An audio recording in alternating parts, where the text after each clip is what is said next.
ತುಂಬಾ ಜನ ಮೊನ್ನೆಯಿಂದ ಕೇಳ್ತಾ ಇರುವಂತದ್ದು ಒಂದೇ ಪ್ರಶ್ನೆ ಏನು ಅಂತಂದ್ರೆ, ಈಗ ನೇಮಕಾತಿ ಕುರಿತಾಗಿ ಹೋರಾಟವನ್ನು ಮಾಡೋಣ ಅಂತೇಳಿ ರೈತ ಸಂಘಟನೆ, ಹಸಿರು ಸೇನೆ ಎಲ್ಲರೂ ಕೂಡ ಮುಂದೆ ಬಂದಿರುವಂತದ್ದು.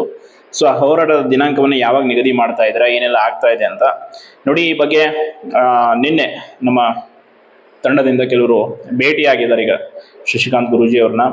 ಸೊ ಅದರ ಜೊತೆ ಇನ್ನೊಂದಿಷ್ಟು ವಿಚಾರಗಳು ಏನು ಅಂತಂದ್ರೆ, ಈ ನೇಮಕಾತಿ ಮತ್ತು KPSCಯ ಪಾರದರ್ಶಕತೆ, ಅಂದರೆ ಅಪ್ಕಮಿಂಗ್ KPSCಯಿಂದ ಆಗುವಂಥ ನೇಮಕಾತಿಗಳಾಗಿರ್ಬೋದು, ಈ ಹಿಂದೆ ಆಗಿರುವಂಥ ಪರೀಕ್ಷೆ ವಿಚಾರಗಳದೆಲ್ಲವೂ ಕೂಡ ಇದೆ.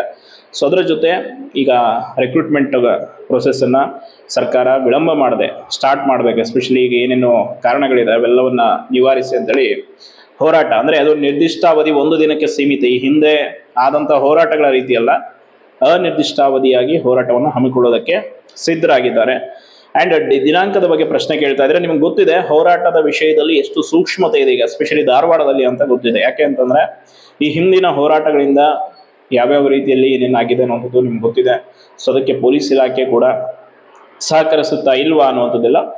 ಬಟ್ ಅದರ ಕೂಡ ದೀರ್ಘವಾದಂಥ ಚರ್ಚೆಯನ್ನು ಮಾಡಬೇಕಾಗಿದೆ. ಆ್ಯಂಡ್ ಇನ್ನೊಂದು ವಾರದಲ್ಲಿ, ಬಹುತೇಕ ಇನ್ನೊಂದು ವಾರದಲ್ಲಿ ದಿನಾಂಕವನ್ನು ನಿಗದಿಗೊಳಿಸುವಂಥ ಸಾಧ್ಯತೆ ಹೆಚ್ಚಿದೆ. ಸೊ ಅದಕ್ಕೆ ಎಲ್ಲರೂ ಕೂಡ ತಯಾರಾಗಿ ನಿರ್ದಿಷ್ಟವಾಗಿ ಅನಿರ್ದಿಷ್ಟಾವಧಿ ಹೋರಾಟವನ್ನು ಮಾಡಬೇಕು. ಈಗ ಒಂದು ದಿನಕ್ಕೆ ಹೋರಾಟವನ್ನು ನಾವು ಮಾಡಿಬಿಟ್ಟು ಸುಮ್ಮನೆ ಆಗ್ತೀವಿ ಅಂದರೆ ಖಂಡಿತವಾಗಿ ಇದು ಫಲ ಕೊಡಲ್ಲ. ಆ್ಯಂಡ್ ಅದರ ಜೊತೆ ಇವತ್ತು ಇನ್ನೊಂದು ವಿಶೇಷ ಆದಂಥ ಮಾಹಿತಿ, KEA ನಿರ್ದೇಶಕರಾಗಿರುವಂಥ ಪ್ರಸನ್ನ ಕುಮಾರ ಸರ್ ಅವ್ರನ್ನ ವರ್ಗಾವಣೆ ಮಾಡುವಂಥ ವಿಷಯದಲ್ಲಿ ಒಂದಿಷ್ಟು ಬೆಳವಣಿಗೆ ನಡೀತಾ ಇದೆ. ಸೊ ಖಂಡಿತ ಹಂಗೇನಾದರೂ ಆಗಿದ್ದೆ ಆದರೆ ಖಂಡಿತವಾಗಿಯೂ ಪ್ರಸನ್ನ ಕುಮಾರ್ ಸರ್ ಪರವಾಗಿ ಹೋರಾಟ ಮಾಡಬೇಕಾಗುತ್ತೆ. ಅಂದರೆ ಅವರು ವರ್ಗಾವಣೆಯನ್ನು ತಡೆ ಹಿಡಿಯಬೇಕಾಗುತ್ತೆ. ಯಾಕೆಂದರೆ KEAಗೆ ಅವರು ಡೈರೆಕ್ಟರ್ ಆಗಿ ಬಂದಮೇಲೆ, ನಿರ್ದೇಶಕರಾಗಿ ಬಂದಮೇಲೆ ಹಲವಾರು ಸುಧಾರಣೆಗಳನ್ನ ಮಾಡಿದ್ದಾರೆ.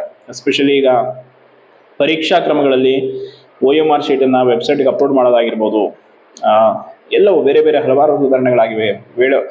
ಮತ್ತು ವೇಗವಾಗಿ ಫಲಿತಾಂಶ ಪ್ರಕಟ ಮಾಡ್ತಾರೆ, ತುಂಬ ಎಫೆಕ್ಟಿವ್ ಆಗಿ ಕೆಲಸ ಮಾಡ್ತಾ ಇದ್ದಾರೆ.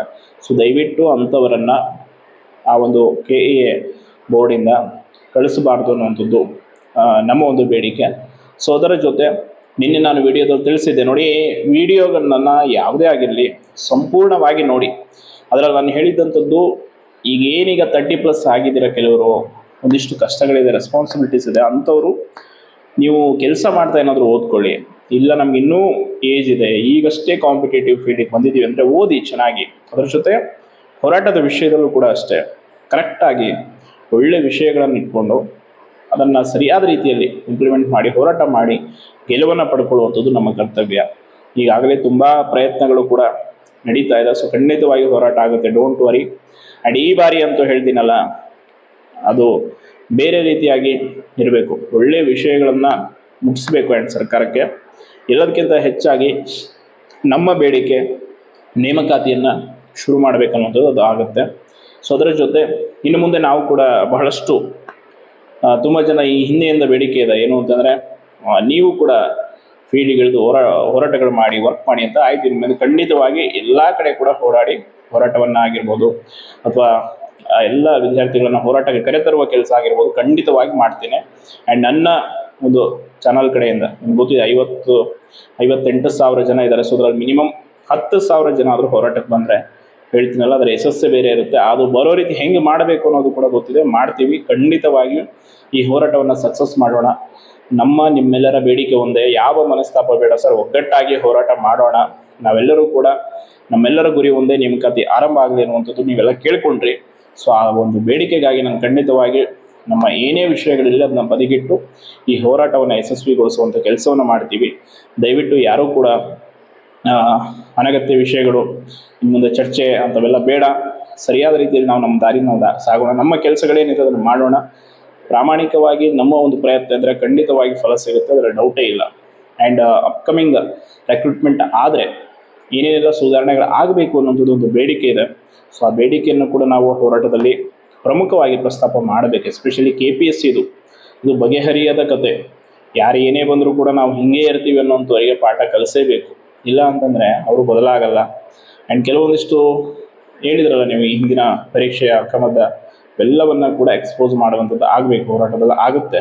ಅದರ ಬಗ್ಗೆ ತಲೆ ಕೆಡಿಸ್ಕೊಬೇಡಿ, ಖಂಡಿತ ಆಗುತ್ತೆ. ಆ್ಯಂಡ್ KPSCಯ ಪರೀಕ್ಷೆ ಅಷ್ಟೇ ಇಲ್ಲ, KEA ಅಷ್ಟೇ ಇಲ್ಲ, ಎಲ್ಲ ಸ್ಪರ್ಧಾತ್ಮಕ ಪರೀಕ್ಷೆಗೆ ಓದ್ತಾ ಇರುವಂಥವ್ರು ದಯವಿಟ್ಟು ಹೋರಾಟಕ್ಕೆ ಬೆಂಬಲ ಕೊಡಬೇಕು. ಇದು ಕೊನೆಯ ಹೋರಾಟ, ಪದೇ ಪದೇ ಪದೇ ಇಲ್ಲ. ಇದು ಕಟ್ಟ ಕಡೆಯ ಆ್ಯಂಡ್ ಕೊನೆಯ ಫಲಿತಾಂಶ ಪಡ್ಕೊಂಡೇ ನಾವು ರಿಸಲ್ಟ್ ತೊಗೊಂಡೇ ಹೊರಗೆ ಬರೋದು. ಆ ರೀತಿ ಆದರೆ ಮಾತ್ರ ಇದು ಯಶಸ್ಸನ್ನು. ಇಲ್ಲಿ ನಾನಾಗಲಿ ನೀವಾಗಲಿ ಯಾರೇ ಆಗಲಿ ನಾವು ಪ್ರಾಮಾಣಿಕವಾಗಿ ಪ್ರಯತ್ನ ಮಾಡಿ ಸರಿಯಾದ ರೀತಿಯಲ್ಲಿ ನಾವು ಅದಕ್ಕೆ ಇನ್ವಾಲ್ವ್ಮೆಂಟನ್ನು ತೋರಿಸಿದಾಗ ಮಾತ್ರ ಅದರ ರಿಸಲ್ಟನ್ನು ಪಡ್ಕೊಳ್ಳೋಕೆ ಸಾಧ್ಯ. ಸೊ ಇದು ಒಂದು ಒಳ್ಳೆ ಆಪರ್ಚುನಿಟಿ. ಮತ್ತೆ ಈ ರೀತಿಯಾಗಿ KPSC ವಿರುದ್ಧ ಆಗಿರ್ಬೋದು ಇನ್ನೇನು ಮಾಡ್ತೀವಿ ಅಂದರೆ ಅವಕಾಶ ಸಿಗಲ್ಲ. ಸೊ ದಯವಿಟ್ಟು ನೀವು ಮಾನಸಿಕವಾಗಿ ದೈಹಿಕವಾಗಿ ಎರಡೂ ಕೂಡ ಸಿದ್ಧರಾಗಿರಿ.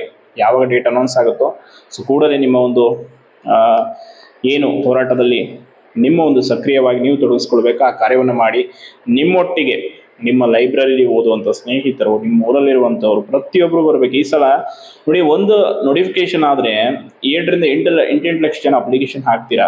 ಒಂದು 80,000 ಜನ ಆದರೂ ಬರಲ್ಲ ಅಂತಂದ್ರೆ ಹೆಂಗೆ ಹೇಳಿ? ಬರೀ ಒಂದು 10,000, 20,000, 50,000 ಜನ ಕಡೆಗೆ ಪಕ್ಷ ಅಟ್ಲೀಸ್ಟ್ 1,00,000 ಜನ ಆದರೂ ಸೇರಬೇಕು. ಅಷ್ಟಾದರೆ ಖಂಡಿತವಾಗಿ ಒಂದು ಎಫೆಕ್ಟ್ ಆಗುತ್ತೆ. ಸುಮ್ಮನೆ ನಾವು 5-10,000 ಜನ ಸೇರ್ತೀವಿ ಏನೋ ಮಾಡ್ತೀವಿ ಅಂದರೆ ಅಷ್ಟೊಂದು ಪರಿಣಾಮಕಾರಿಯಾಗಿ ಇರಲ್ಲ. ಸೊ ದಯವಿಟ್ಟು ಬನ್ನಿ.